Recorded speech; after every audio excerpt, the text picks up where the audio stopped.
নমস্কার, আপনাদের সঙ্গে আমি সৈকত। এই সময় অনুষ্ঠানে আপনাদের সবাইকে স্বাগত। বাংলায় আমরা যারা ছোট থেকে বড় হয়েছি, যারা দর্শক, আপনারা যারা এই বাংলাতে বড় হয়েছেন, বাংলার বায়ু, বাংলার জল, বাংলার ফল খেয়ে বড় হয়েছেন, আমরা এটাই দেখেছি যে আমাদের বন্ধুবান্ধবদের মধ্যেও এমন অনেকেই ছিলেন যারা মুসলিম সম্প্রদায়ের মানুষ, অনেকেই ছিলেন যারা খ্রিস্টান, পার্সি, জৈন সম্প্রদায়ের মানুষ।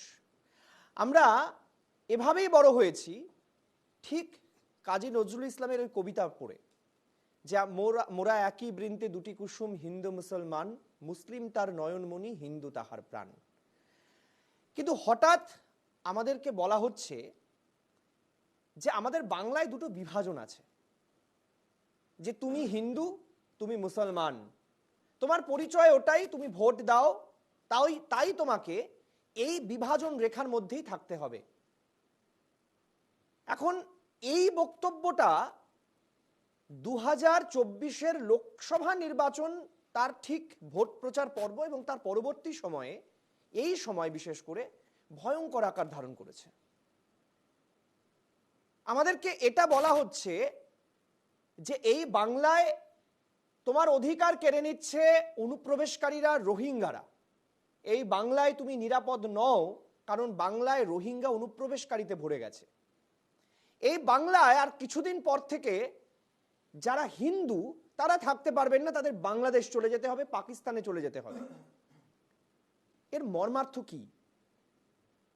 এর মর্মার্থ হচ্ছে বাংলার ডেমোগ্রাফি, মানে জনবিন্যাস, সেটা পাল্টে যাচ্ছে। কে বলছেন? বঙ্গ বিজেপির নেতারা। তাহলে শুভেন্দু অধিকারী প্রকাশ্য মঞ্চে দাঁড়িয়ে যখন বলছেন যে সংখ্যালঘু মোর্চার দরকার নেই, সংখ্যালঘুদের ভোটের দরকার নেই, সংখ্যালঘু মানে শুধু মুসলিম নয়, তাদের ছাড়া শুধু হিন্দু ভোট নিয়ে এগোতে পারবেন শুভেন্দু অধিকারী, তখন কার্যত এক প্রকার শুভেন্দু অধিকারীকে ধমক দিচ্ছে রাজ্য বিজেপি, কেন্দ্র বিজেপি। শুভেন্দু অধিকারী কি পাল্টালেন? তিনি কি তার আগের অবস্থান থেকে সিদ্ধান্ত বদল করলেন? চলুন আপনাদেরকে দেখাই এই প্রতিবেদনের মাধ্যমে, তারপর আমরা আলোচনায় আসব। দেখুন, বলবো जो हमारे साथ हम उनका साथ, सबका साथ सबका विकास बंद करो, नो नीड संख्यालघु मोर्चा। भी शुभेंदु अधिकारी जी ने कहा है उनकी खुद की विचारधारा हो सकती है और वो अभी पार्टी में नए आए हैं, मेरा ऐसा मानना है। अभी उनको पार्टी को समझने की आवश्यकता है। एंटी मोर्चा को बंद करने का अधिकार शुभेंदु अधिकारी को नहीं है और मुझे लगता है भारतीय जनता पार्टी में किसी को भी नहीं है। অর্জুন সিং, তথাগত রায়ের মতো দু একজন বিজেপি নেতা এই প্রশ্নে শুভেন্দুর পাশে দাঁড়ালেও বাকি কেউ তার কথায় গলা মেলাননি। প্রশ্ন উঠছে, বিজেপি কি সংখ্যালঘুদের বাদ দিয়েই দেশকে ভাবছে? শুভেন্দু নিজেও পরে ব্যাখ্যা দেন তিনি সংখ্যালঘুদের উপেক্ষা করতে চাননি। দলীয় বৈঠকে বিরোধী দলনেতার বক্তব্যে রীতিমতো অস্বস্তিতে পড়ে বিজেপি, কিন্তু শুভেন্দু আছেন শুভেন্দুতেই। হলদিয়ায় শুভেন্দু বলেন, মুসলিমরা বিজেপিকে হিন্দুদের দল বলে, মুসলিমদের 95% ভোট মমতা বন্দ্যোপাধ্যায় পান। কেন বলা হবে আমি হিন্দুদের দল করি? আমার 39% ভোট রয়েছে, আর যদি 3% ভোট বাড়াতে পারি তাহলেই মমতা প্রাক্তন, ভাইপো জেলে। আমার 39% ভোট আছে রাজ্যে, আমি যদি 3% ভোট বাড়াতে পারি, মমতা প্রাক্তন আর ভাইপো জেলে। ফের প্রশ্ন উঠতে শুরু করেছে, এটা কি শুভেন্দুর ব্যক্তিগত বক্তব্য না বঙ্গ বিজেপির পার্টি লাইন? 2026 সালে কি তাহলে বিজেপি হার্ড হিন্দুত্বের লাইনেই ভোট লড়তে চাইছে? এতেই বিড়ম্বনায় বিজেপির সংখ্যালঘু নেতারা। শুভেন্দু অধিকারীর মন্তব্যের জেরে বিজেপি ছাড়লেন নদিয়া উত্তরে সংখ্যালঘু মোর্চার সভাপতি রফিকুল শেখ। তৃণমূলে যোগ দিয়ে রফিকুল জানিয়েছেন, শুভেন্দুর মন্তব্যে মুসলিম সম্প্রদায়কে অপমান করা হয়েছে। তৃণমূল বিধায়ক রুকমানুর রহমানের হাত ধরে তৃণমূলে যোগ দেন রফিকুল। আগামী বিধানসভা নির্বাচন আমাদের ডু অর ডাই লড়াই। আমরা যদি জিততে পারি, পশ্চিমবঙ্গ ভারতে থাকবে। আমরা যদি জিততে না পারি, পশ্চিমবঙ্গ ভারতের বাইরে যাবে এবং আগামী 31 সালে হিন্দুদের পুজোগুলো সব বন্ধ হবে। বিজেপির দাবি, এই দল বদলে কিছু যায় আসবে না। উল্টে হলদিয়া সভায় শুভেন্দুর আরো বিস্ফোরক দাবি, বিজেপি একটা সাম্প্রদায়িক সবসময় বিভাজন করে সাম্প্রদায়িক দল। নানা প্রোগ্রামে আমি গিয়েছি, সেখানে অনেক কিছু বিভ্রান্তি হয়েছে। আমি মুসলিম ছেলে হয়ে সেগুলো আগামী দিন সামনে তৃণমূলের জনজোয়ার চলবে, তখন আমি আপনাদের সামনে সব কিছু বলবো আস্তে আস্তে। বিজেপি কি বাংলায় সংখ্যালঘু আতঙ্কে, না বিজেপির সংখ্যালঘুতে অস্বস্তি?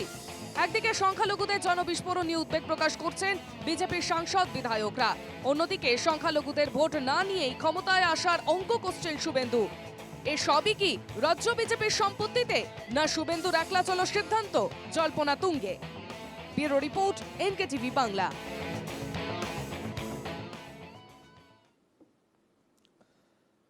আমি পরিচয় পর্বে আসি। আমার সঙ্গে এই মুহূর্তে আলোচনায় রয়েছেন চার্লস নন্দী, রাজ্য বিজেপির সংখ্যালঘু মোর্চার সভাপতি। আপনাকে স্বাগত আমাদের অনুষ্ঠানে।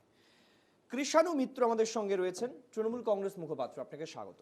রয়েছেন সৈকত গিরি, সিপিআই নেতা। সৈকতকে স্বাগত। এবং প্রদীপ চ্যাটার্জি, রাজনৈতিক বিশ্লেষক। আমি প্রথমেই চার্লস দা আপনার কাছে আসতে চাইব। আমি শুভেন্দু অধিকারীর পুরনো বক্তব্যটা নিয়ে বিড়ম্বনা বাড়াবো না। আমি আজ একদম সদ্য গত 24 তারিখের বক্তব্যটা নিয়ে আপনার কাছে, 27 তারিখের বক্তব্যটা নিয়ে আপনার কাছে আসতে চাইব। হলদিয়ায় ফের প্রকাশ্য সভায় শুভেন্দু অধিকারী বলছেন দুটি বক্তব্য, আমি দুটো ভাগে ভাগ করছি। আপনার কাছে আমি প্রশ্নটা রাখবো। উনি বলছেন যে যদি 3 থেকে 5% ভোট বাড়ানো যায়, বিজেপির 39, বিজেপি ধরেই নিয়েছে 39% ভোট পুরোটাই হিন্দু ভোট, এবং তার সঙ্গে যদি আরও 3 থেকে 5% হিন্দু ভোটকে যোগ করা যায়, তাহলে মোটামুটি তৃণমূল কংগ্রেসের কাছাকাছি পৌঁছানো যাবে।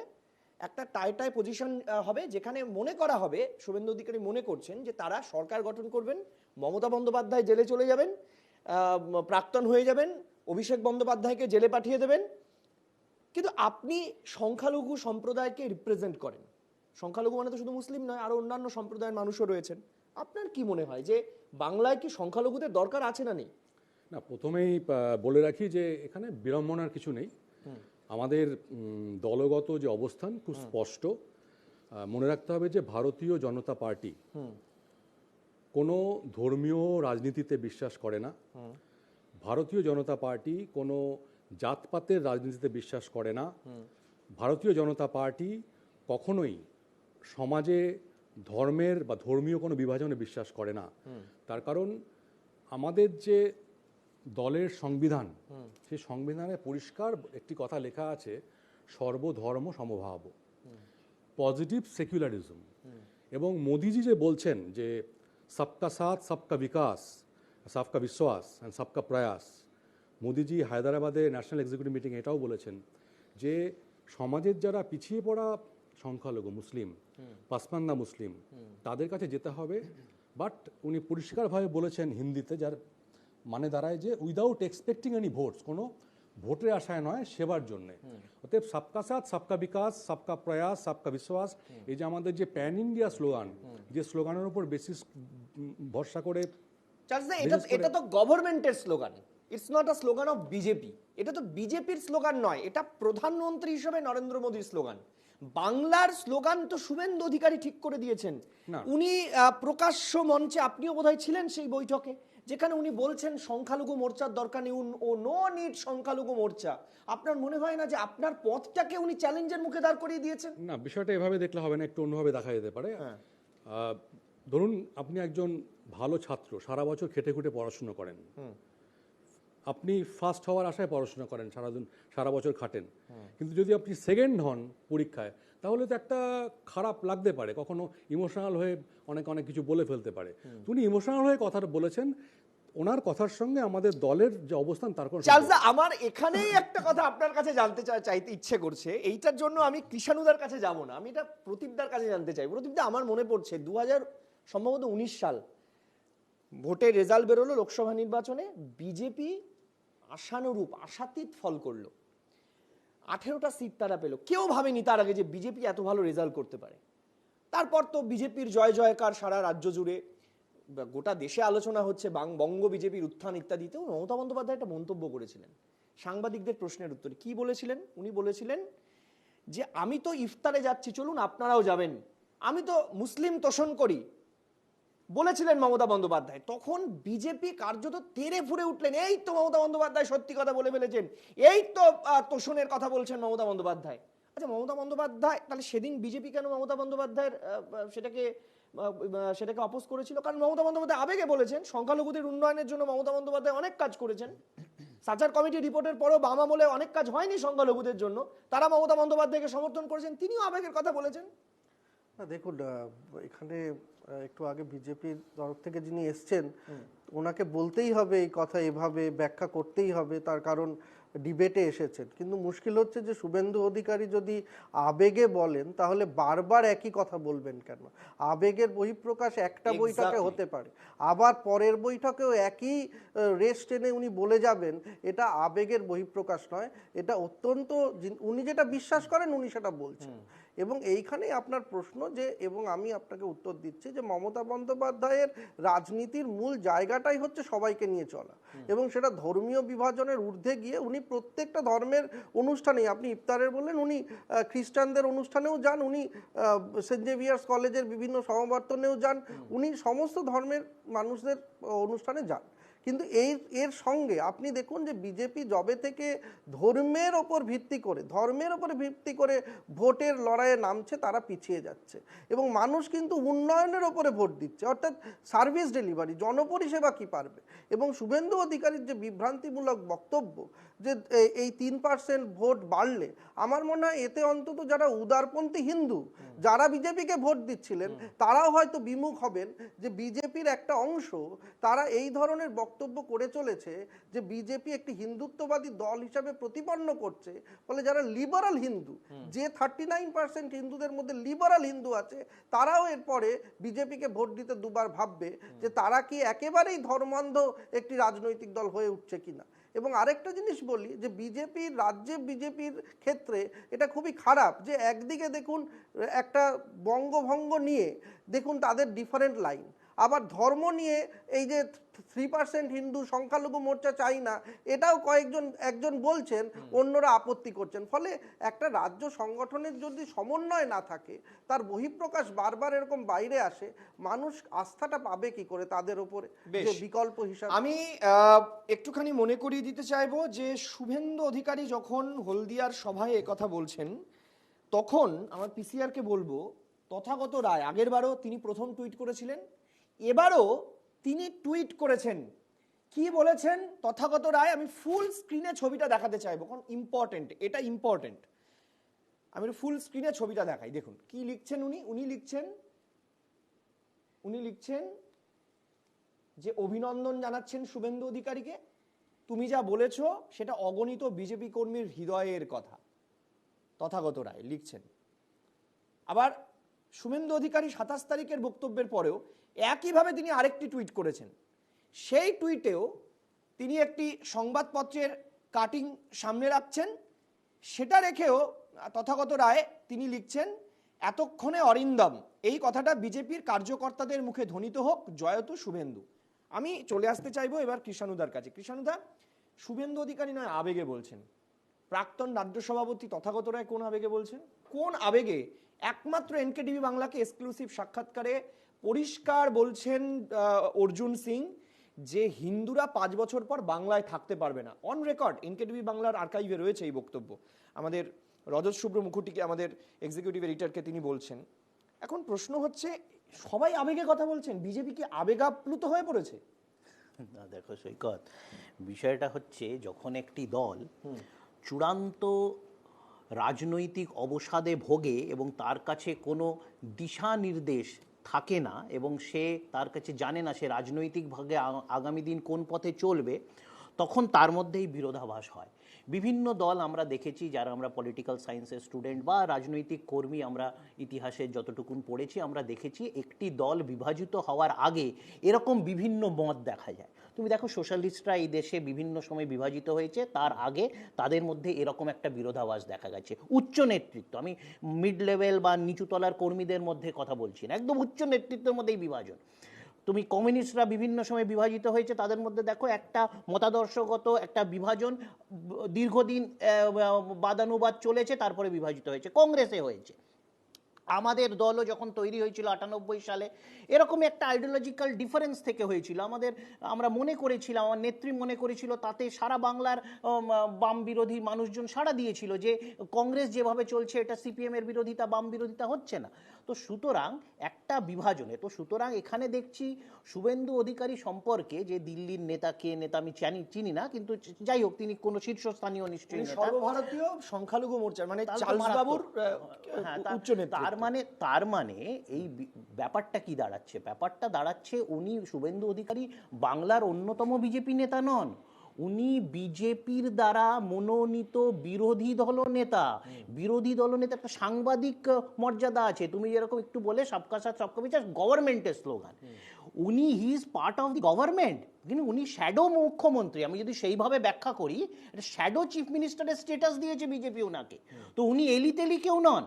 মানে ধরে নিতে চাই যে বিজেপি যদি কোনোদিন ভোটে যেতে, তাহলে এখনকার মাপকাঠিতে উনি বিজেপির পছন্দের মুখ্যমন্ত্রী পদপ্রার্থী। তো এই ব্যক্তি বলছে, আর কেউ বলছে না।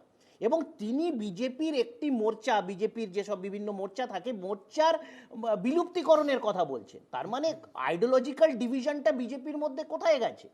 তথাগত রায়কে কিছুদিন আগে, আমরা মনে আছে বোধহয় 4 বছর আগে, এই কামিনী কাঞ্চন, আমি বলে দিই, কামিনী কাঞ্চন মন্তব্যতে সারা রাজ্য বিজেপি বলল উনার ব্যক্তিগত, উনি কেউ নন, উনি একসময় বিজেপি ছিলেন, এখন উনি ব্যক্তিগত, এইসব বললেন। এখন আবার উনি মেন স্ট্রিমে চলে আসছেন, বিরোধী দল নেতার সাথে উনার সম্পৃক্ত গড়ে উঠছে। তো এক্স্যাক্টলি এটা হচ্ছে একটা আইডিওলজিক্যাল ক্রাইসিসের মধ্যে পার্টিটা চলছে, এবং তারই নিরিখে এবার আমি বলছি যে যেই বিষয়টা বলা হচ্ছে। আচ্ছা, বাঁকুড়া, বিষ্ণুপুর বিজেপি আগেরবারও জিতেছে, এবারও জিতেছে। বাঁকুড়া বিজেপি আগেরবারও জিতেছিল, এবার আমরা জিতেছি। বাঁকুড়ার হিন্দু শতাংশ কত? আচ্ছা, আবার শুভেন্দুবাবু তো 2020 সালের বোধহয় নভেম্বর ডিসেম্বরে বিজেপি জয়েন করেছেন। শুভেন্দুবাবু যতদিন তৃণমূলে ছিলেন, আমি একদম জেলা ধরে বলছি, মালদা, মুর্শিদাবাদ, এইগুলোতে 2016 সালে ম্যাক্সিমাম বিধায়ক কোন দলের? তৃণমূলের কত শতাংশ বিধায়ক? যেগুলো মানে যদি 51%, 54% মুসলিম জনসংখ্যা জেলা যেগুলো। তো আমাদের যদি সব মুসলমানরা ভোট দেয়, তাহলে মালদা মুর্শিদাবাদে কংগ্রেসকে এইবারও, আমি ওই 16 বাদ দিলাম, তুমি 21-এ দেখো বা এইবার 24-এ দেখো, আমরা কোন সিটটা হেরেছি? আমরা দক্ষিণ মালদা হেরেছি, জনবিন্যাস দেখো। আমরা কোন সিট হেরেছি? উত্তর মালদা হেরেছি, বিজেপি জিতেছে সেখানে, জনবিন্যাস দেখো। তো সুতরাং রায়গঞ্জের একটা বড় অংশ আছে। তো সুতরাং এই যে কথাগুলো না, এগুলো হচ্ছে নিজেদের যে খামতি, নিজেদের যে পরাজয়ের জায়গাটাকে ঢাকার জন্যে বিভিন্ন অ্যালিবাইতে নিজেদের কর্মীদের কাছে একটা চাঙ্গা হওয়ার বার্তা দেওয়া, এছাড়া আর কিচ্ছু না। এদের চারানার গ্রহণযোগ্যতা নেই এবং চারানার সত্যতা নেই। বেশ, আমি চার্লসদা কিছু একটা বলতে চাইছিলেন, তারপর আমি সৈকতের কাছে যাচ্ছি। হ্যাঁ, আমি ওনার দুটো কথা আপত্তি জানাচ্ছি। একটা কথা উনি বললেন যে বিভাজন, প্রথম কথা আমার দলে বিভাজন কিছু নেই, অবশ্য বিভাজন তৃণমূলে হয়। একটা হচ্ছে কয়লা ভাইপো টিএমসি, আর একটা দিদি টিএমসি, এসব টিএমসিতে হয় বিভাজন। আমাদের দেখুন, আমি অমর্যাদিত কথা কারুর বিরুদ্ধে বলিনি। আমি আশা করব আমার নেতার নামটা সম্মানের সাথে নেওয়া হবে, আর যদি না নেওয়া হয় তাহলে আমিও চোর শুভেন্দু বলতে পারি, সেটা আমি বলিনি। মানে অতটা রাজনৈতিক ভদ্রতা আমার আছে। আপনি একজন প্রাক্তন সাংবাদিক, আশা করি আপনার ভাষা নিশ্চয়ই কোনো বিজেপির এলিতেলি চারানার নেতার মতো হবে না। বেশ, সৈকত গিরির কাছে যাব। সৈকত, আমরা পরিষ্কার এক জলের মতো একটা ছবি দেখতে পাচ্ছি, যেখানে দুটো বিষয় আলোচনায় উঠে আসছে। একদিকে বঙ্গভঙ্গের কথাটা কেন বলা হচ্ছে, খুব ইন্টারেস্টলি, উন্নয়নটা হচ্ছে অন্য ব্যাপার, কিন্তু আসল কারণ হচ্ছে বঙ্গভঙ্গের যে কারণগুলো এখানে উঠে আসছে, সুকান্ত মজুমদারের বক্তব্যটা যদি বাদ দিই, তার মেন কারণ হচ্ছে বঙ্গভঙ্গের প্রস্তাবের, যেটা মিস্টার দুবে তিনি বলছেন, নিশিকান্ত দুবে যিনি বলছেন, তার কারণ হচ্ছে অনুপ্রবেশকারী রোহিঙ্গা ইত্যাদি ইত্যাদি ঢুকে যাচ্ছে, সেই কারণে বঙ্গভঙ্গ হওয়া প্রয়োজন রয়েছে। আবার ঠিক উল্টো দিকে যদি আমরা দেখি, হিন্দু ভোটকে পোলারাইজ করতে হবে বা হিন্দু ভোটকে একত্রিত করতে হবে, বাকিটা যেটা তৃণমূল নিয়ে নিয়েছে নিয়ে নিক, হিন্দু ভোটটা আমাদের দরকার, এইটা কোনো ভোটের সমীকরণ হতে পারে নাকি?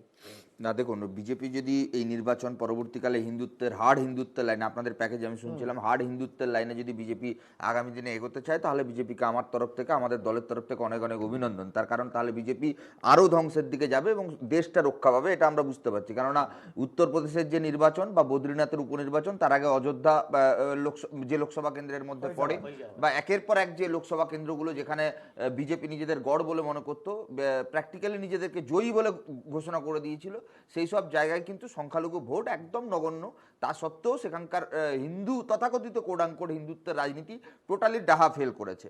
স্বাভাবিকভাবে আমি বিজেপি বা আরএসএস এর রাজনীতির বিপরীত মেরুতে দাঁড়িয়ে আমি নিশ্চিতভাবে বিজেপিকে এত শুভবুদ্ধির সাজেশন দেবো না। আমি চাইবো যে বিজেপি এই লাইনে হাঁটুক, সঠিক লাইনে এগোচ্ছে, যত তাড়াতাড়ি এই লাইনে আরও স্ট্রংলি এগোবে তত তাড়াতাড়ি বিজেপির ভোট তলানিতেই যাবে। আমি সেকেন্ড যে গুরুত্বপূর্ণ জায়গায় আমি আসতে চাইছি, দেখুন বঙ্গভঙ্গের ইস্যু, আপনি খুব সিরিয়াস ইস্যু তুলেছেন।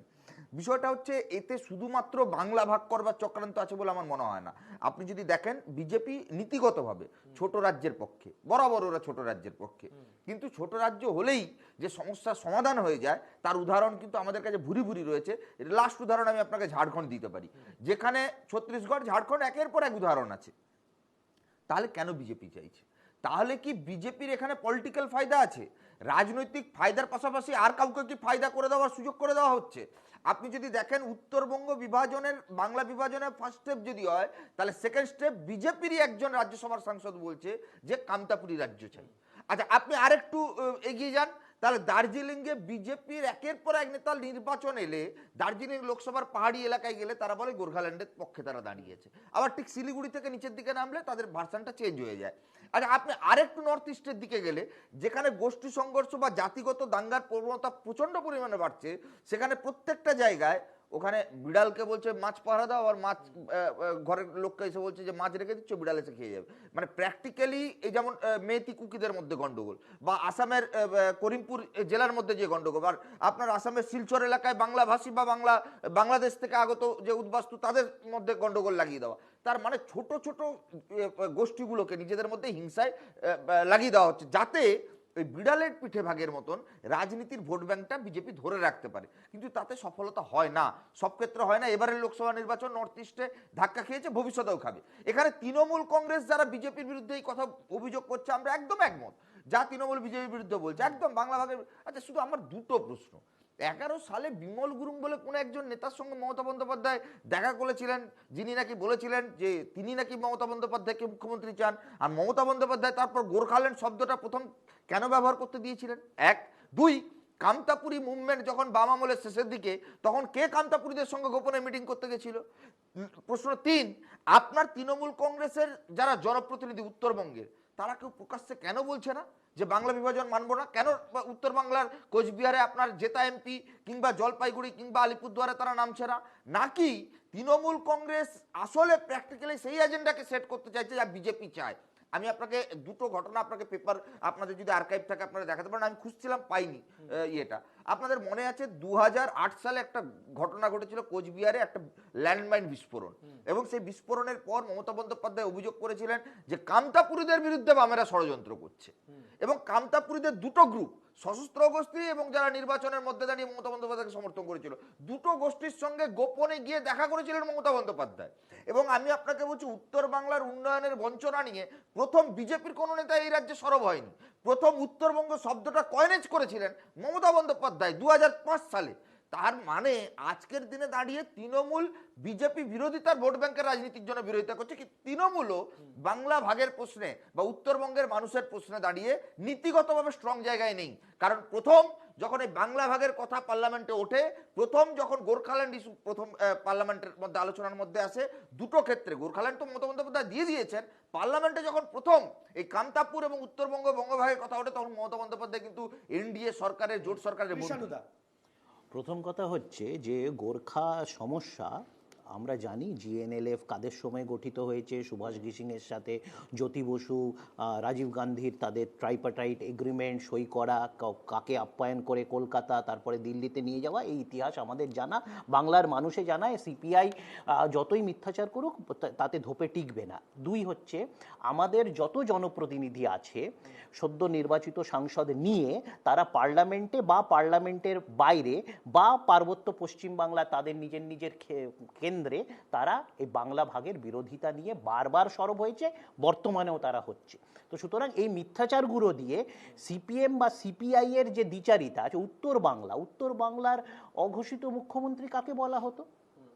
আমাদের দীর্ঘ 34 বছর বাম আমলে, বিশেষ করে শেষের 15-16 বছর উত্তর বাংলার মুখ্যমন্ত্রী কাকে বলা হতো, কে বলতো? তখন তো অনেকটা সময়ে তৃণমূলের জন্ম হয়নি, 98-এর আগে। তো এটা বাংলার মানুষ জানে, এবং সেই সুরসুরিগুলো বাংলার মানুষ জানে যে কারা, সেই কোন মুখ, নাম কি, তারা যে আজকে বিজেপির পেছনে এই সুরসুরিগুলো দিচ্ছে। আবার বলে রাখি, আমরা যে কোনো মানুষের, যে কোনো জাতিগোষ্ঠীর কনস্টিটিউশনাল অ্যাসপিরেশনের পক্ষে, সেটা কামতাপুরী মানুষ হোক, সেটা রাজবংশী হোক, সেটা আদিবাসী হোক, সেটা গোর্খা মানুষজন হোক, আমরা পৃথক রাজ্যের বিরোধী। তো সুতরাং নিশ্চয়ই যদি লেপচারা, গোর্খারা কোনো তাদের বিশেষ দাবি থাকে, সেটা মনোসংযোগ দিয়ে তৃণমূল কংগ্রেস বা তৃণমূল সরকার ভাববে, যেরকম রাজবংশী বা রাভা অন্যান্য জনগোষ্ঠীর যা যা সমস্যা থাকবে, বা আমাদের এইখানে মতুয়া বা আদিবাসী যাদের যাদের থাকবে, কিন্তু রাজ্য ভাগ সেটার আমরা বিরোধী। আমার শুধু এক লাইনের উত্তর, অনন্ত মহারাজ বলছেন কামতাপুর রাজ্য চাই, বিজেপির রাজ্যসভার সাংসদ মমতা বন্দ্যোপাধ্যায় তাকে দেখা করে বকা দিলেন, রাজ্যভাগের বিরোধিতা করতে বললেন, নাকি ভেতরে অন্দরমহলে বললেন যে আপনি এই বিষয়ে একটু আরো জোরে গলা ফাটান যাতে আমার রাজনীতি করতে সুবিধা হয়? এক, জন বাল্লা, পরেশ গোষ্ঠী, বিমল গুরুং, অনন্ত মহারাজ, এরা কেউ প্রাক্তন সিপিআইএম নয় বা কেউ বিজেপির আড়ালে আছে এমনটা নয়, বরং উল্টে আপনার উত্তর বাংলা তৃণমূলের এক ঝাঁক নেতা যারা এখন বিজেপির হয়ে উত্তরবঙ্গ বাংলা ভাগের দাবি জানাচ্ছে। জন বাল্লা কে বা উত্তর মালদার বিজেপির সাংসদ কে? জন বাল্লা কে? জন বাল্লা কে? একটা ছোট্ট বিজেপির এমপি, তার আগে আপনাদের এমপি ছিল, ভুলে গেলেন? তার আগে কে ছিল? কোথায় ছিল? চার্লস দা। দেখুন, ভঙ্গ নিয়ে আপনারা আমাদের তৃণমূলের বা সিপিএম এর যারা এখানে তারা যা বললেন, এ ব্যাপারে আমার ছোট্ট একটা সংশোধনী আছে। প্রথম কথা মনে রাখতে হবে, আপনি আমি যে পশ্চিমবঙ্গ রাজ্যে বাস করি, এর যে ক্রিয়েটার তারা হচ্ছেন ডক্টর শ্যামাপ্রসাদ মুখার্জি, এনসি চ্যাটার্জি, আমাকে বলতে দিন, আপনার সঙ্গে বলুন, এনসি চ্যাটার্জি, হিস্টোরিয়ান রমেশচন্দ্র মজুমদার এবং মেঘনাথ সাহা। অর্থাৎ তাদের ফসলই হচ্ছে আজকের পশ্চিমবঙ্গ। অর্থাৎ আমরা ভারতীয় জনতা পার্টি কখনোই চাইতে পারি না যে এখানে কোনো বঙ্গভঙ্গ হোক, পশ্চিমবঙ্গ যেমন হয় তেমনই থাকবে। আর আরেকটা কথা মনে রাখতে হবে, সাধুবাদ জানাচ্ছি, কিন্তু দয়া করে আপনাদের মধ্যে যারা চাইছে, বিষ্ণু প্রসাদ শর্মা, আজকে সৌমিত্র খান বা শুভেন্দু অধিকারী বা যেসব বিধায়ক সাংসদরা, তাদেরকে বহিষ্কার করুন দল থেকে। আপনার সাধুবাদ জানাচ্ছি আপনার কথা। আমি একটু দাদাকে একটা প্রশ্ন, আমি আরেকটা কথা আমি শেষ করিনি, তারপরে বলবেন আপনি। আরেকটা কথা মনে রাখতে হবে যে ভারতীয় জনতা পার্টি ধর্মের ভিত্তিতে কোনো বিভাজনে বিশ্বাস করে না। আমরা আমরা বিশ্বাস করি, আপনি কোন পদে আছেন বিজেপি সেটা বলুন। আমরা বিশ্বাস করি পলিটিক্স অফ ডেভেলপমেন্ট। কোন পদে আছেন সেটা বলুন। এক সেকেন্ড, ভোট চুরি করে নিয়ে যাবে যাদের জনসংখ্যা, যাদের জন্য বৃদ্ধি হচ্ছে, সব কথা প্রধানমন্ত্রীর কথা। কিষান দা, আমার একটা টেকনিক্যাল প্রশ্ন। আমি বলছি দাদা, আপনি বিজেপির কোন পদে আছেন এইটা শুধু বলুন। আপনি বলছেন শুভেন্দু অধিকারীর বক্তব্য বিজেপির বক্তব্য না। আপনার উত্তর বাংলার বিজেপির এমএলএ, দায়িত্বশীল মন্ত্রী, লোকসভার সাংসদ, লোকসভার স্বরাষ্ট্র প্রতিমন্ত্রী ছিলেন, তারা যখন বাংলা ভাগের কথা বলেছেন, আপনার কলকাতায় দিলীপ বাবু উল্টো কথা বলেছেন। কোন বক্তব্যটা বিজেপির অফিসিয়াল? নাকি আপনার মতন টিভিতে আপনি সংখ্যালঘু মোর্চার নেতা হয়ে এসেছেন, আর বিজেপির রাজ্য নেতা শুভেন্দু অধিকারী বিরোধী দলনেতা, সে মনেই করে না যে সংখ্যালঘু মোর্চা বলে কিছু আছে? তাহলে আদৌ বিজেপিটা এক্সিস্ট করছে নাকি হাওয়াতেই শুভেন্দু অধিকারীরাই বিজেপির নামে চালাচ্ছে, সেটা একটু বলুন। বেশ, আমি এই জায়গাটাই আজকের পরিষ্কার করে আমাদের প্রতিবেদনেও আমরা প্রশ্ন তুলেছিলাম যে বিজেপির পার্টি লাইন না শুভেন্দু লাইন, মানে আগামী দিনে বিজেপির রাজ্য সভাপতি কে হবেন তার উপর নির্ভর করছে বঙ্গ বিজেপির পার্টি লাইন কি হবে। সত্যি কি বিভিন্ন মোর্চাগুলো থাকবে, না শুভেন্দু অধিকারীর নেতৃত্বে হার্ড হিন্দুত্বের লাইনে আগামী দিনে বঙ্গ বিজেপি এগোবে, এবং সৈকতের দাবি অনুযায়ী ক্রমশ ক্ষয়িষ্ণু শক্তির দিকে এগিয়ে যাবে, এবং সেখানে প্রবল সম্ভাবনা হিসাবে উঠে আসবে অন্যান্য রাজনৈতিক দল, যেখানে সৈকতের দলও থাকবে।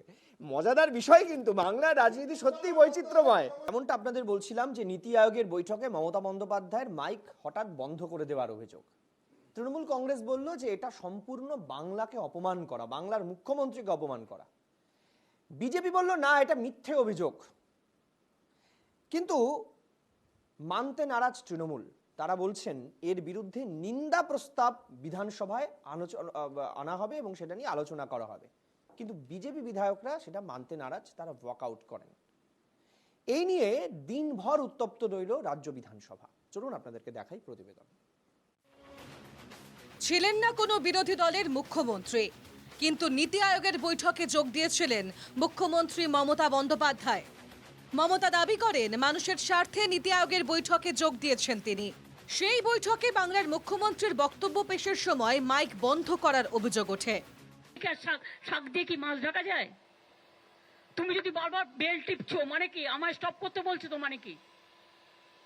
হয়তো স্টপ করার সিস্টেম মানে ওইটাই। আমি বলছি আর তুমি বারবার কারো বেলা তো বেল টেপোনি, বারবার তুমি বেল টেপে বলছো স্টপ ইট। তো স্টপ ইট মানেটা কি? Is it not humiliation or insultation? ডেমোক্রেসিটা গেল কোথায়? ডেমোক্রেটিক রাইটসটা কোথায় গেল? এই মানসিকতা যে দুটো কথা শুনতেও পারে না। এই বিষয়টি সোমবার উঠল রাজ্য বিধানসভায়। রাজ্যের মন্ত্রী মানস ভূঁইয়া বিশেষ নিন্দা প্রস্তাব আনেন অধিবেশনে। সেখানেই মাইক বন্ধের বিষয়ে আলোচনার দাবি জানালে স্পিকার অনুমোদন দেন। নিন্দা প্রস্তাবের উপর আলোচনা চান তৃণমূলের বিধায়করা। বিশেষ প্রস্তাবে বলা হয়েছে নীতি আয়োগের বৈঠকে যা হয়েছে তা মুখ্যমন্ত্রী মমতা বন্দ্যোপাধ্যায়ের বিরুদ্ধে পরিকল্পিতভাবে হেনস্থা। তৃণমূলের আনা প্রস্তাবে হুলস্থুল বিধানসভায়। প্রতিবাদ জানিয়ে ওয়াকআউট করলেন বিজেপি বিধায়করা। বিধানসভার বাইরে বেরিয়ে বিক্ষোভ দেখান গেরুয়া শিবিরের বিধায়করা। তিনি মিটিং এ গিয়ে যে আচরণ করেন তা সংসদীয় গণতন্ত্রের পক্ষে বেমানান। রাজ্যের মুখ্যমন্ত্রী অসত্য ভাষণে পটু নাটকীয়ভাবে উপস্থাপনা করে রাজ্যের মানুষের মাথা হেট করে দিয়েছেন। সোমবার এই আলোচনা এবং প্রতিবাদের মাঝেই বিধানসভায় আসেন মুখ্যমন্ত্রী মমতা বন্দ্যোপাধ্যায়। বিজেপি ওয়াকআউট করার পরেও আলোচনা চালিয়ে যান তৃণমূল বিধায়করা। রাজ্যের পুরমন্ত্রী ফিরহাদ হাকিম বলেন, মমতা বন্দ্যোপাধ্যায় যখন কথা বলেন তখন দিল্লি কাঁপে, তাই লজ্জার চোটে ওরা ওয়াকআউট করেছে। বিজেপি একটা বর্বর দল। রাজ্যের জলসম্পদ উন্নয়ন মন্ত্রী মানস ভূঁইয়া বলেন, মুখ্যমন্ত্রী যা করেছেন তা মানুষের স্বার্থে। তিনি আগে প্ল্যানিং কমিশনের কথা বলে বাংলার দাবি আদায় করে আনতেন, এখন তা হচ্ছে না। কেন্দ্রীয় সরকার স্বৈরাচারী, সারা ভারতের জন্য ছিছি করছে। আর মমতা বন্দ্যোপাধ্যায়কে সবাই চেনে, বাংলার মুখ্যমন্ত্রী সারা ভারতবর্ষে নয় সারা পৃথিবীতে সবাই চেনে। সুতরাং সেই মুখ্যমন্ত্রীকে এই ধরনের আক্রমণ করার, তিনি বাইরে এসে অন্য কথা বলবেন যা ঘটেনি ভেতরে, এটা কখনো হতে পারে না। বিরোধীরা প্রশ্ন তুলেছিল কেন্দ্রের সরকারের কোনো বিষয় নিয়ে বিধানসভায় আলোচনা করা যায় কিনা। স্পিকার জানান, এর আগে বহু এমন উদাহরণ আছে। ইরান নিউক্লিয়ার বিস্ফোরণের মতো একাধিক ইস্যুতে আলোচনা হয়েছে। এরপরে বিজেপি অভিযোগ করে সুমন কাঞ্জিলালের নাম কেন বিরোধী বক্তার তালিকায়। স্পিকার জানান, সুমন কাঞ্জিলাল বিধানসভার সদস্য, তিনি তাকে নির্দিষ্ট জায়গায় বসিয়েছেন। যিনি বাইরে তৃণমূলের পতাকা নিয়েছেন, অভিষেক বাবুর কাছ থেকে যিনি তৃণমূলের পতাকা গ্রহণ করেছেন, তৃণমূলের মঞ্চে যাকে দেখা যায়, সেই সুমন বাবু এখানে বিজেপির হয়ে নাম দেখা দিচ্ছে। বিজেপি পরিষদীয় দলের পক্ষ থেকে তো তাকে নাম দেওয়া হয়নি। তাহলে এই নাম কেন দেওয়া হলো? এই যে অসংসদীয় ভাবে স্পিকার সাহেব যেভাবে চালাচ্ছেন, এর সাথে আমরা সহমত নই। ফলে আমরা এই ওয়াকআউট করেছি। কটাক্ষ উড়ে আসে মুখ্যমন্ত্রীর তরফেও। বাংলার বঞ্চনা নিয়ে ওদের কোনো কথা নেই। বিজেপি তো এসব কথা শুনতে ভয় পায়, তাই কাগজ ছেড়ে ওয়াকআউট করে মিডিয়ার সামনে মুখ দেখায়। চন্দ্রবাবু সহ বিজেপির মুখ্যমন্ত্রীদের 20 থেকে 25 মিনিট করে বলতে দেওয়া হলো, কিন্তু আমার বেলায় 4 থেকে 5 মিনিট পরেই মাইক বন্ধ করে দেওয়া হলো। সব মিলিয়ে নীতি আয়োগের বৈঠকে মাইক বন্ধের জেরে সোমবার দিনভর উত্তপ্ত রইল বিধানসভা। Bureau report, NKTV Bangla. আমি গোটা বিষয়টা নিয়ে প্রথমে কৃষাণুদার কাছে আসবো। কৃষাণুদা, খুব পরিষ্কারভাবে আমরা দেখলাম যে রাজ্যের মুখ্যমন্ত্রীর মাইক বন্ধ নিয়ে বিধানসভায় আলোচনা। সেখানে বিজেপির বক্তব্য হচ্ছে যে এই ধরনের আলোচনায় তারা অংশগ্রহণ করবেন না, নিন্দা প্রস্তাবে তারা অংশগ্রহণ করবেন না। মমতা বন্দ্যোপাধ্যায় কি বিষয়ে বলতে চাইছিলেন? বাংলার বঞ্চনা নিয়ে কথা বলতে চাইছিলেন, উত্তরবঙ্গের বঞ্চনা নিয়ে কথা বলতে চাইছিলেন, বাংলার মানুষকে 100 দিনের কাজ করিয়ে তাদের টাকা দেওয়া হচ্ছে এটা নিয়ে বলতে চাইছিলেন। এই আলোচনায় তো বিজেপি অংশগ্রহণ করতে পারতো রাজ্যের বিরোধী রাজনৈতিক দল হিসেবে। এতজন বিধায়ক, সেখানে মমতা বন্দ্যোপাধ্যায়ের বক্তব্য তারা বারবার দাবি করেন বিধানসভায়, মমতা বন্দ্যোপাধ্যায় বক্তব্য রাখলেন, কিন্তু বিজেপির কোনো বিধায়ক আজকে থাকলেন না। না, আমি যতদূর জানি তাদের যাদের বলার ছিল বলে টোলে আমাদের বলার সময় না শুনে ওর বেরিয়ে চলে গেছে। তো সুতরাং তারাই জানে না স্ট্যান্ডটা কি হয়, তারা পুরোই প্রস্তাবটাকেই বয়কট করে চলে যেতে পারতো।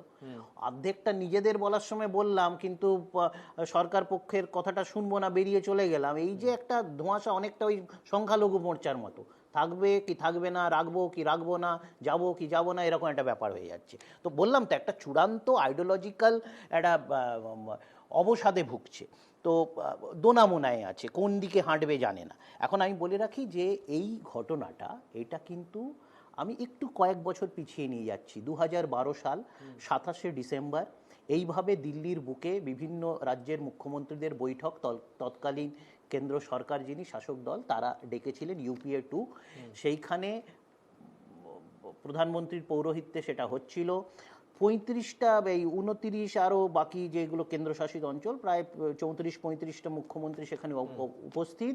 সেইখানে তৎকালীন তামিলনাড়ুর মুখ্যমন্ত্রী এইভাবে 5 মিনিটের পর বেল বাজানোর প্রতিবাদ করে তিনি বেরিয়ে যান এবং সেটা বলেন। এবং তৎকালীন গুজরাটের যিনি মুখ্যমন্ত্রী ছিলেন তার বক্তব্য ছিল যে একজন অঙ্গরাজ্যের মুখ্যমন্ত্রীকে প্রয়োজনের তুলনায় তার যদি প্রয়োজন থাকে 2-4 মিনিট এক্সট্রা দেওয়াই যেতে পারে, কিন্তু এটা দেওয়া হয় না। তার কারণ হচ্ছে কেন্দ্র সরকার শুনতে অভ্যস্ত নয়, কেন্দ্র সরকার শুনতে রাজি নয়।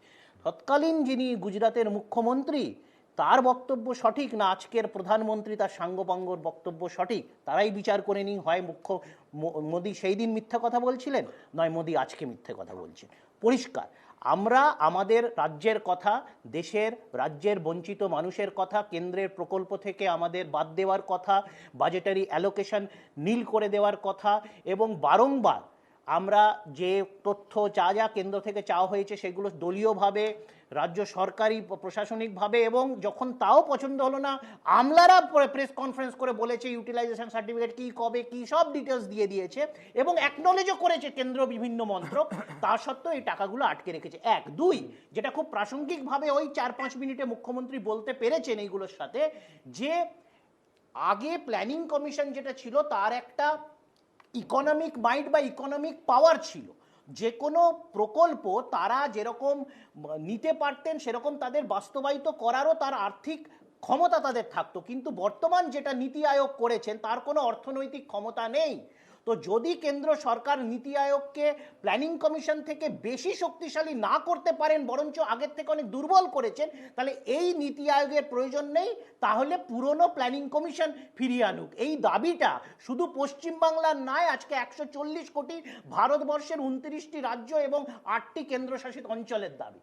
তো সুতরাং মুখ্যমন্ত্রী সারা দেশের নেতৃত্ব হিসেবে সেখানে বলেছেন এবং রাজ্যের যা যা দাবি করেছেন।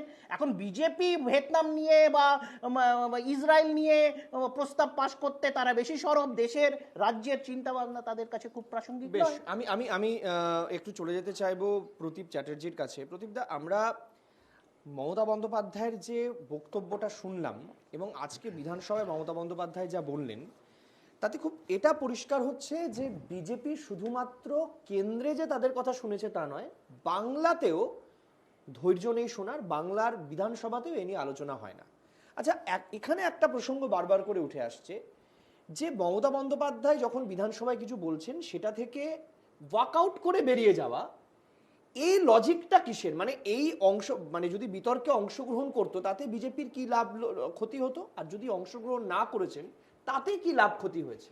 দেখুন, প্রথম কথা আমি বলবো যে বিজেপির সংসদীয় যে অবস্থা রাজ্যসভায় অন্তত, মানে রাজ্য বিধানসভায়, সেটা একেবারেই নেতৃত্বহীন একটা অবস্থা।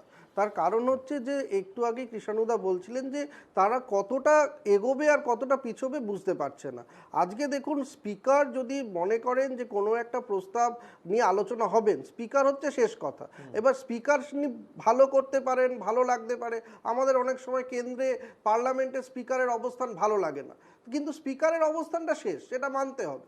তো ফলে রাজ্য বিধানসভাতেও সেখানে যখন স্পিকার আলোচনাকে অনুমোদন দিয়েছেন, সেই আলোচনায় অর্ধেক অংশগ্রহণ করে বেরিয়ে যেতে ওয়াকআউট রাজনৈতিক দলরা করতেই পারে, কিন্তু এখানে যদি পুরোটা কন্টিনিউ করতো তাহলে ওই বিজেপির যারা এখানে রাজ্যসভার এমএলএ তারা পার্টি হয়ে যেতেন ওই নিন্দা প্রস্তাবের পুরোটায়, যে এইখানে বঞ্চনা মানে অপমান করা হয়েছে মুখ্যমন্ত্রী মমতা বন্দ্যোপাধ্যায়কে। ফলে তারা সেই পালসটা বুঝে নিজেদের বক্তব্যটা করেই বেরিয়ে গেছেন, যাতে করে পার্টি না হতে পারেন পুরো আলোচনাটার, যেখানে নীতি আয়োগেরকে একটা খারাপ জায়গায় নিয়ে যাওয়া হচ্ছে। ফলে এই জন্য তারা হচ্ছে কি ওয়াকআউট করেছেন। কিন্তু ওয়াকআউট না করলে কি হতো? ওয়াকআউট না করলে যেটা হতো সেটা হচ্ছে তাদেরকে লজিক্যালি এটা এস্টাবলিশ করতে হতো যে বিধানসভায় এই আলোচনাটা কেন হবে না, মানে হওয়াটা যে মানে সাংবিধানিকভাবে এটা ঠিক নয়, এটা লজিক্যালি এস্টাবলিশ করতে তারা পারছিলেন না, এবং লজিক্যালি এস্টাবলিশ না করেই রণে ভঙ্গ দিয়ে হচ্ছে গিয়ে বেরিয়ে যেতে হলো। আর যদি লজিক্যালি এস্টাবলিশ করতে পারতেন তাহলে থাকতো। ওনাদের অসুবিধাটা যেটা একটু আগে আরেকজন বিজেপির এমএলএ বলছিলেন, যে যিনি বিজেপি থেকে তৃণমূল কংগ্রেসে চলে গেছেন তাকে বলতে দেওয়ার ব্যাপারটা নিয়ে তাদের আরও বেশি একটা রিপারকেশন হয়েছে। ফলে সব মিলিয়ে আমি এটাই বলবো যে বিরোধী দলনেতার অবস্থান বা তাদের যে দলনেতা সংসদীয় ওখানে এমএলএর ওখানে এমএলএদের যিনি নেতা বিধানসভায় রাজ্য বিজেপি, তার নেতৃত্বের অভাব, এবং এটাই এখানে প্রকট হচ্ছে। আমি চার্লসদা আপনার কাছে যাব। চার্লসদা, আপনারা ভয়ে পালিয়ে যাচ্ছেন, একের পর এক নেতা বলছেন আপনারা মুখোমুখি হতে জানেন না। প্রথমেই আমি বলে রাখি যে আমি দলগতভাবে হয়তো ভারতীয় জনতা পার্টির সংখ্যালঘু মোর্চা রাজ্য সভাপতি, কিন্তু সেটা তো আমার দলগত অবস্থান। কিন্তু প্রথমে মনে রাখতে হবে যে আমি এই রাজ্যের একজন রাজ্যবাসী, আমি একজন বাঙালি, এবং আমারও মুখ্যমন্ত্রী কিন্তু মমতা বন্দ্যোপাধ্যায়, তাকে আমরাও রেসপেক্ট করতে চাই। কিন্তু এই নীতি আয়োগের ঘটনা যা উনি ঘটালেন, আজকে সারা ভারতবর্ষের সামনে প্রমাণ হয়ে গেল যে তিনি একজন মিথ্যেবাদী। তিনি টোটালটা ড্রামা করলেন এবং টোটালটা বেসলেস মিথ্যা কথা বলে গেলেন কয়েক মিনিট ধরে। এতে রাজ্যবাসী হিসেবে, একজন মানুষ হিসেবে, রাজ্যের মানুষ হিসেবে, যেখানে আমার জন্ম হয়েছে, বাঙালি হিসেবে আমাদের মাথা হেঁট হয়েছে, শুধু পশ্চিমবঙ্গে না সারা বিশ্বজুড়ে। সবাই বলছেন যে একজন মুখ্যমন্ত্রী কিভাবে এত বড় মিথ্যার আশ্রয় নিতে পারেন। তো তাকে আমার মনে হয়েছে যে তাকে মিথ্যাশ্রী বলা ছাড়া কোনো উপায় নেই। ড্রামাবাজি মানেই হচ্ছে মমতা ব্যানার্জি, নাটঙ্কি মানেই হচ্ছে মমতা ব্যানার্জি। আমি যাকে 87 থেকে দেখছি, যখন এই বিরোধী নেত্রী ছিলেন, তার এই বিরোধী নেত্রী থাকার যে হ্যাবিট, এই হ্যাবিট থেকে তিনি দূরে সরে আসতে পারেননি। নাটক এবং মিডিয়া অ্যাটেনশন ছাড়া মমতা ব্যানার্জির আর কিছু নেই।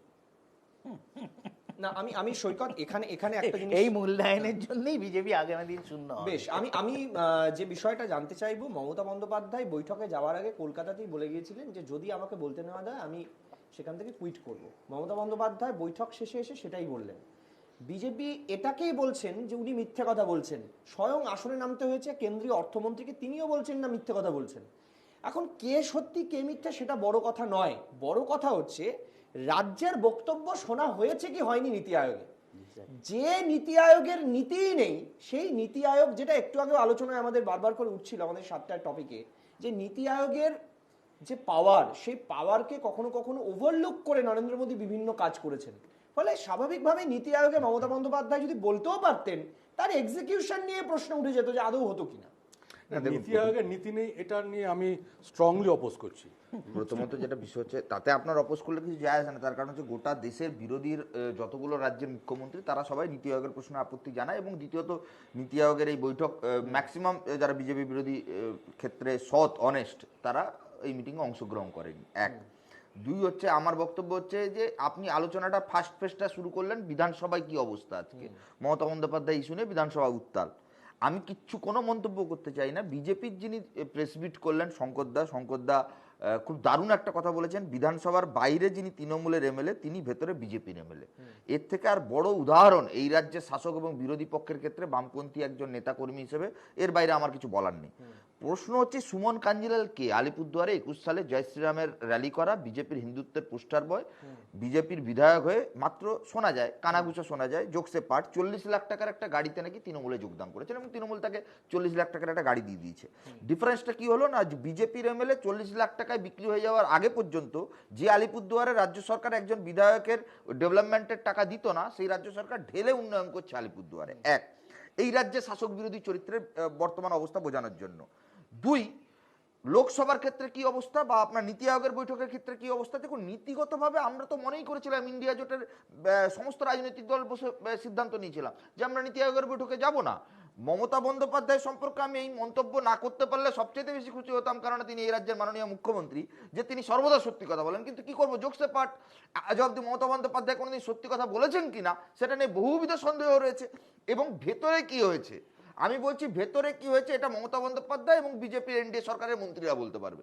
আমি এই কারণে আরেকটা পয়েন্ট তুলবো আপনাকে, আপনার মনে থাকার কথা, মমতা বন্দ্যোপাধ্যায় 8 বার 2019 থেকে 2024-এর মাঝখানে 8 বার নরেন্দ্র মোদীর সঙ্গে 1:1 কোথাও না কোথাও দেখা করেছেন। রাজ্যের প্রাপ্য টাকা, 100 দিনের বকেয়া টাকা বা যে কোনো ইস্যুতে কেন গোপনে বারবার দেখা করতে যেতে হয় উইথাউট ফাইল? আমি যেমন বলছি কেন্দ্রীয় সরকার হোয়াইট পেপার পাবলিশ করুন, অভিষেক বন্দ্যোপাধ্যায় পার্লামেন্টে বলেছেন যে কত টাকা দিয়েছেন আমাদের, হোয়াইট পেপার পাবলিশ করুন। আমি বলছি একদম সঠিক দাবি, তার সঙ্গে এটাও আমাদের দাবি রাজ্য সরকারও হোয়াইট পেপার পাবলিশ করে জনগণের সামনে যে রাজ্যের পাওনা টাকা কত, রাজ্যের ঘাপলা কত, কেন 4টে জেলা পরিষদকে 1 কোটি টাকা জরিমানা দিতে হলো, কেন রাজ্যের সরকার গত 3-4 বছর ধরে পলিটিক্যাল ইস্যু করছে। রাজ্যের আমরা তো বিরোধী, আমরা এমএলএ নেই, একদম জিরো, আমরা এমপি আমাদের এখানে জিরো, রাজ্যসভায় শুধুমাত্র বিকাশ দা রয়েছে। তা সত্ত্বেও আমরা বলছি মমতা বন্দ্যোপাধ্যায় তৃণমূলের সঙ্গে একসঙ্গে ধর্নায় বসবো, শুধু হোয়াইট পেপার পাবলিশ করে বলুক কেন্দ্রীয় সরকারে কত টাকা পাওনা আছে। না, এখন আমি জানলাম না প্রধানমন্ত্রীর সাথে মিটিং করা এবং মিটিংয়ের আগে সাংবাদিকদের সাথে দেখা করা, মিটিং থেকে বেরিয়ে সাংবাদিকদের সাথে দেখা করা গোপন কি করে হয়ে যায়। এখন এটাই তো প্রবলেম না। সিপিআই এত পুরনো দল, আমাদের থেকে বোধহয় স্বাধীনতার আগে 1925 সালে তৈরি দল, তারা এখনোই সাংবিধানিক রীতিনীতিগুলো জানতে পারেনি বা শিখতে পারেনি। ওই জন্যই তাদের কোনো কাজ অবধি কোনো রাজ্যে সরকার হয়নি একক ক্ষমতায়। এটাই হচ্ছে বিড়ম্বনা। তারপরে তাদেরকে ডাকা হয়, একদম একদম একদম একদম একদম জানা হয় তো কত ভেঙে বিভক্ত হয়ে সিপিআই তো ছিল সিপিএম এমএল বাইরে প্রেস মিট মিডিয়া টেনশন সব ঠিক আছে, ভেতরে কি হচ্ছে কেউ কিছু জানে না, একদম টপ সিক্রেট। ভুবনেশ্বরের লাঞ্চে কি হচ্ছিল কেউ জানবে না, দিল্লিতে গিয়ে বিজয়ন দেখা করে, বিজয়ন দেখা করে প্রত্যেকটি রাজ্যের মুখ্যমন্ত্রীরা। এবার একটা খুব প্রাসঙ্গিক প্রশ্ন, এবার শোনো শোনো, শুধু এটুকু জানি শুভেন্দু কাটাবাসা আটকে গেছে, অভিষেক অ্যারেস্ট হয়। এটাই তো, আমি শুধু এটুকু জানি চার্লস বাবুদের দুরবস্থা, চার্লস বাবু এখানে চিৎকার করবে মোদির হাত দিতে। এই দেখো তার মানে কি, শুভেন্দু অধিকারী যা বলছে তাই সৈকত গিরি বলছে। শুভেন্দু অধিকারী বলছে আরো 3% ভোট, শুভেন্দু অধিকারী বলছে আরো 3% ভোট, তাহলে মুখ্যমন্ত্রী প্রাক্তন অভিষেক বন্দ্যোপাধ্যায় জেলে, তাই বলছে তো। তার মানে তদন্ত কোনো বিষয় নয়, অভিযোগ কোনো ব্যাপারই নয়, ইডি সিবিআই তো চুনোপুটি, শুধু ভোট আমরা পেলেই আমরা পড়ে দেবো। তদন্ত, জুডিশিয়ারি, সর্বোচ্চ আদালত, হাইকোর্ট কোনো ব্যাপারই নয়, শুধু 3% ভোট। এটাই তো মাপকাঠি বিজেপির গণতন্ত্রে। আর এটাতে সাই হচ্ছে সিপিআই 1925 সালে আরএসএস সালে মাপকাঠি হয়নি দাদা, একদম। এবার ভোটের মাপকাঠি হয়নি, হেরেছে এবং ঢুকিয়েছে, তোমাদের বেলা ঢোকাচ্ছে না। শুনে না, আমি বলছি সৈকত একটা কথা বললো, ইন্ডিয়া জোটে নাকি ঠিক হয়েছিল যে এই বৈঠকে যাওয়া হবে না। আমি জানতে চাই, আমি জানতে চাই কোন মিটিংয়ে, কার পৌরোহিত্যে, কোন তারিখে, কবে ইন্ডিয়া জোটের এই বৈঠকটা হয়েছিল এবং সেখানে তৃণমূল কংগ্রেসের কোনো প্রতিনিধি ছিল কিনা। যদি না থেকে থাকে তাহলে আমাদের কোন কোন নেতাকে এই বিষয়টা ইন্ডিয়া জোটের পক্ষ থেকে নীতি আয়োগ বৈঠক বয়কটের ডাক্তার জানানো হয়েছে। এক্স্যাক্টলি, আবার ধরা পড়ে গেল শুভেন্দু অধিকারী স্টাইল। এইটাই তো হয়নি, তো হয়নি, তো হয়নি, আলোচনাই হয়নি, কোনো স্বীকার করবে একমাত্র একদম হয়নি বৈঠক, এইগুলো রাজ্যের উপরে ছেড়ে দেওয়া হয়েছিল। মমতা বন্দ্যোপাধ্যায় নীতি আয়োগে যাওয়ার কথা বলেছিলেন, তাহলে কোন হিডেন এজেন্ডা ছিল? করতে পারে। আদৌ ওখানে মাইক অফ হয়েছিল নাকি আদৌ ভেতরে শুভেন্দু অধিকারী আর চার্লস রঞ্জিতের ফিউজ অফ হয়েছিল? আসলে সেটিং এর রাজনীতিতে রাজ্য বিজেপি বলি হলো, এটাই কি মাইক অফের উদাহরণ? ওখানে লোডশেডিং এর মাইক অফ দুটো অন কিছু হয় না কেন? ত্রিপুরাতে বাম সরকার সরিয়ে বিজেপি ক্ষমতায় এসছে। এখানে রিন্টু শেখকে তোমরা মারো, ওখানে বাদল সিংকে বিজেপি মারে। আজকে সেই কারণেই বিজেপি আজকে জিতে। তোমরা এখানে যেহেতু- কর্ণাটকাতে সিপিএম এর সাথে জোট হয় ওখানে জেডিইউর, জনতা দল সেকুলারে সিপিএম এর সাথে জোট হয় কংগ্রেসের বিরুদ্ধে বিজেপিকে ফায়দা লোটাবার সময়, আর এখানে তারা হয়ে যায় বিজেপি বিরোধী। এটাই তো, এটাই হতেই পারে তার রাজনৈতিক অবস্থান। রাজনৈতিক অবস্থান তোমাদের রাজনৈতিক অবস্থানটা কি? রাজনৈতিক অবস্থানটা কি? রাজনৈতিক অবস্থানটা কি? তোমাদের রাজনৈতিক অবস্থানটা কি? বেশ, আমি চার্লসদার কাছে এই তো আড়ালে লুকিয়ে বিজেপি বিরোধী এমার্জেন্সির সময় এই সিপিআই কংগ্রেসের সমর্থনে। বেশ, আমি একটু চার্লসদার কাছে 75 থেকে 77 জরুরি একটু অবস্থায় চার্লসদার CPI কাছে কংগ্রেসের জানতে সাথে। চাই, চার্লসদা তিনবার তোমরা বিজেপি বাংলার মানুষের কাছে মোদ্দা কথা কি? মোদ্দা কথা হচ্ছে বাংলার মানুষের কাছে নীতি আয়োগের বৈঠকে মমতা বন্দ্যোপাধ্যায় বলতে পারেননি, এটা বাংলার মানুষকে তৃণমূল কংগ্রেস সামনে রাখার চেষ্টা করছে। এতে এতে এতে ক্ষতিটা কার হচ্ছে? এই সহজ সত্যিটা কি হয়েছে ভেতরে না হয়েছে তো আমরা কেউ দেখিনি, কিন্তু মমতা বন্দ্যোপাধ্যায় যখন মুখ্যমন্ত্রী হিসাবে এই অভিযোগটা করছেন তখন তো ব্যাকফুটে বিজেপি, এটা তো পরিষ্কার। সৈকত যতই চিৎকার করুক ব্যাকফুটে তো বিজেপি। বাংলার মানুষের যারা টাকা যোগ্য টাকা পায় তারাও যেমন রাজনীতির বলি হচ্ছে, তেমনি ক্ষতিটা হচ্ছে বাম কংগ্রেসের ধর্মনিরপেক্ষ শক্তির। কারণ তৃণমূল বিজেপির এই নাটক, অভিনয়, যাত্রাপালা, বাইনারির মাঝখানে মানুষের টাকা পাচ্ছে না, বিরোধী বিকল্প তৈরি হচ্ছে। সেই বাইনারি, বারবার করে বলছে তৃণমূল বিজেপির বাইনারির কারণে অভিষেক বন্দ্যোপাধ্যায় গ্রেফতার হচ্ছে না। মমতা বন্দ্যোপাধ্যায় যে রাজনীতির কথা বলছেন সেটাতে বিজেপির ক্ষতি হলেও বাম কংগ্রেস ক্ষমতায় আসতে পারছে না, মানে তাদের ভালো ফল হচ্ছে না। কি বলবেন? প্রথমে আমি বলে রাখি যে কে অ্যারেস্ট হচ্ছে কি হচ্ছে না এটা একেবারেই সিবিআই ইডি তদন্তের বিষয়। এর সঙ্গে দলের একজন সৈনিক হিসেবে আমার কোনো বক্তব্য থাকতে পারে না। বাংলার মানুষের কাছে ক্ষমা চান বলেছিলেন অভিষেককে আপনারা অ্যারেস্ট করাবেন। এক মিনিট, ক্ষমা চান, ডিসেম্বর মাসের মধ্যে ডেট চার্লসদা কিন্তু বলতেই পারে আমার এই অনুষ্ঠানে যে আমি বিজেপি করলেও সব বিজেপির মধ্যে আমি নই, সেটা হতেই পারে। চার্লসদা বলুন। আমাদের দলগত স্ট্যান্ড হচ্ছে যে আমরা জনগণের রায়ে আমরা ক্ষমতায় আসব। সিবিআই ইডির কি করলো তার উপরে ভরসা করে আমরা দল করি না। মহারাষ্ট্রে যেভাবে এসেছিলেন নাকি মহারাষ্ট্র ভাইপো মডেল, বাংলা তো ভাইপো মডেল। মমতা ব্যানার্জি নীতি আয়োগে যা নাটক করেছেন এবং আয়োগের মিটিংয়ের পরে বেরিয়ে এসে প্রেস কনফারেন্স করে যে ভুড়ি ভুড়ি মিথ্যা কথা বলেছেন, একজন রাজ্যবাসী হিসেবে আমাদের লজ্জায় মাথা হেঁটে হয়ে গেছে। প্যান ইন্ডিয়া সারা ভারতবর্ষ জুড়ে এটাই সবাই বুঝতে পারলেন যে পশ্চিমবঙ্গের মুখ্যমন্ত্রী মিথ্যা কথা বলেন। এর চেয়ে লজ্জা কিছু হতে পারে? তার কাছ থেকে ট্রেনিং নিয়ে শুভেন্দু অধিকারীও মিথ্যা কথা বলছে নাকি? অভিষেককে অ্যারেস্ট করবেন বলে বলে 3টে নির্বাচন কাটিয়ে দিলেন। এত মিথ্যা কথা বাংলার মানুষ পছন্দ করছে না। অ্যারেস্ট কেন করছেন না? চোর কেন ধরা পড়ছে না? প্রদীপদার কাছে, প্রদীপদা আমি জানতে চাই, সুমন কাঞ্জিলালকে নিয়ে আলোচনা হচ্ছে বারবার করে। সুমন কাঞ্জিলাল একা নন, আরো অনেক। আচ্ছা আমি বলছি যে পিএসসি কমিটির চেয়ারম্যানকে সুমন কাঞ্জিলাল কি কারণে হয়েছেন? পিএসসি কমিটির চেয়ারম্যান তিনিই হন যিনি বিরোধী দলের বিধায়ক হন। এখন প্রশ্ন হচ্ছে সেই ইস্যুতে তিনি পিএসসি কমিটির চেয়ারম্যান হচ্ছেন, আবার তিনি যখন বসছেন তখন বিজেপির ট্রেজারি বেঞ্চে, মানে বিরোধী বেঞ্চে গিয়ে তিনি বসছেন। আবার যখন কথা বলছেন তখন তিনি তৃণমূলের হয়ে কথা বলছেন। স্পিকার বলছেন যে হ্যাঁ ওনার কথার যুক্তি রয়েছে, সেটা নিয়ে আলোচনা হোক। মুখ্যমন্ত্রী কমিটি করে দিলেন, সেই কমিটিতে সুমন কাঞ্জিলালকে রাখার আবেদনও করলেন। তারা আবার সংসদে গিয়ে এটা নিয়ে কথাও বলবেন, আবার কেন্দ্রের সঙ্গে তারা কথা বলবেন। মানে এই যে প্যাঁচালো বিষয়, শুধু সুমন কাঞ্জিলাল না, লাস্ট 4টে পিএসসি চেয়ারম্যান ব্যাপারটা হচ্ছে এই পুরো ঘটনাটায়, মানে আপনার সেকেন্ড হাফের যে আলোচনাটা, বিধানসভার যে অবস্থা আজকে, সেটাতে সব থেকে প্রশ্নচিহ্নের মুখে স্পিকারের ভূমিকাটা নিয়ে আমাদের দেশে আজকে যে স্পিকার পদের গরিমা, সেটা কেন্দ্রে পার্লামেন্টেও আমরা দেখতে পাচ্ছি, রাজ্যে বিধানসভাতেও দেখতে পাচ্ছি, সেই গরিমাটা প্রশ্নচিহ্নের মুখে পড়ছে। তার কারণ এমন অনেক জায়গায় আছে যেখানে কেন্দ্রেও যে স্পিকারের আমরা ভূমিকা দেখছি মানতে পারছি না, এবং রাজ্যে তো আপনি যে উদাহরণ দিলেন তার সঙ্গে আরও উদাহরণ দেখা যায় যেখানে স্পিকার তিনি ঠিকই করতে পারছেন না যে এগুলোকে এক্সপেল করা হবে এনাদের, নাকি এনাদের বিরুদ্ধে আইন তৈরি করার জন্য হাইকোর্টের কাছে আবেদন করা হবে, নাকি সরকার পক্ষ যা বলবেন তিনি ঠিক সেটাই করে যাবেন, যেটা কনস্টিটিউশনে থাকুক আর নাই থাকুক।